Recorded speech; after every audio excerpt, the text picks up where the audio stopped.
Hey guys, how's it going? I'm the Mr. Mara of the LPP Create Guide, and today I'm showing you LittleBigPlanet Vita, and I know the quality is not going to be the greatest.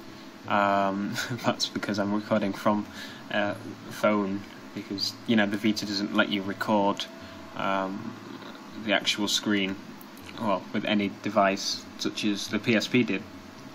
But I'm going to give it to you as best as I can like this for now, and hopefully we'll find something better in the future. But in this tutorial I'm going to be showing you how to use the Memoriser.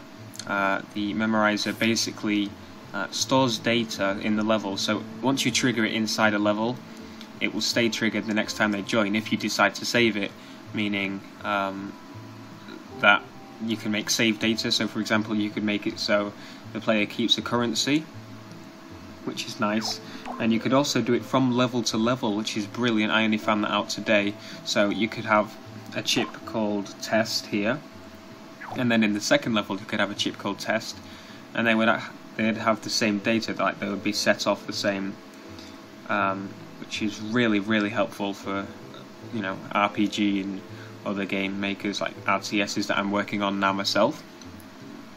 So let's just show you basically what it does. Here are the settings, and as you can see, it's got the good old invert, and you can have as many as you want, like number of ports. Obviously it will set off certain logic depending on which ones you actually input. Then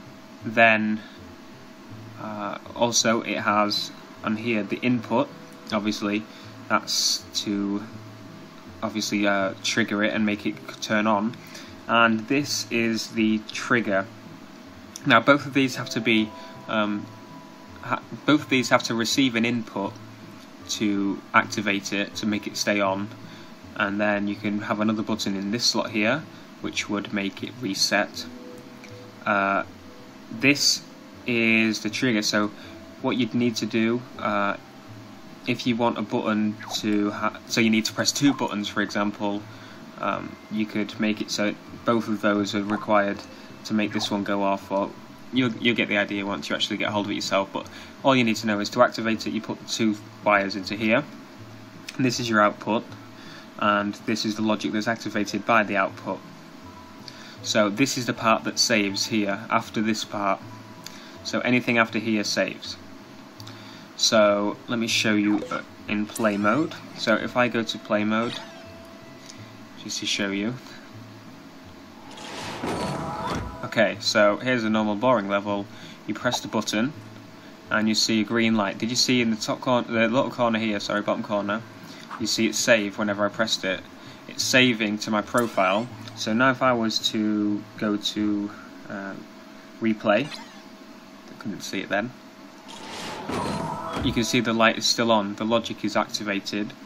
And if I were to go into my settings, go onto your profile tab, and then you can see, well, you can't do it from here, I guess you have to do it from the pod, but let me show you that now actually. Return to pod. So you saw whenever we started that level, that light was on. That will do it forever because that logic has been set off and saved. So what I need to do now is go to settings, manage data labels. Now you can see that it's got my name on there, and it has protect or remove. So protect would mean if you protect it and press remove all, then there's a button at the top that says remove all. If you were to press the remove all button, that would basically mean that it would remove all the ones that aren't protected, as it says on the button. You probably can't read it though. So if we remove this, the label's gone. So let's go back to the moon, and then we go back to the level. So let's hold it down and go to play mode.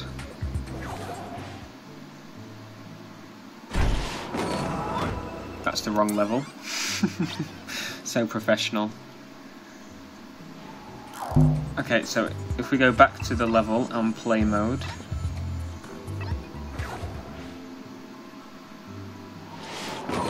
as you can see, the logic hasn't been set off anymore. So this is really good. This can help you create amazing full RPGs, and I know I will be. So if you want to make an RPG once the full game's out, hit me up, subscribe, trust me, I will bring you a lot of content on that as soon as the full game is released. But yes, I am Mr. Marrow of the LPP Create Guide, and I will see you in the next video. And I'm back to it again. Peace!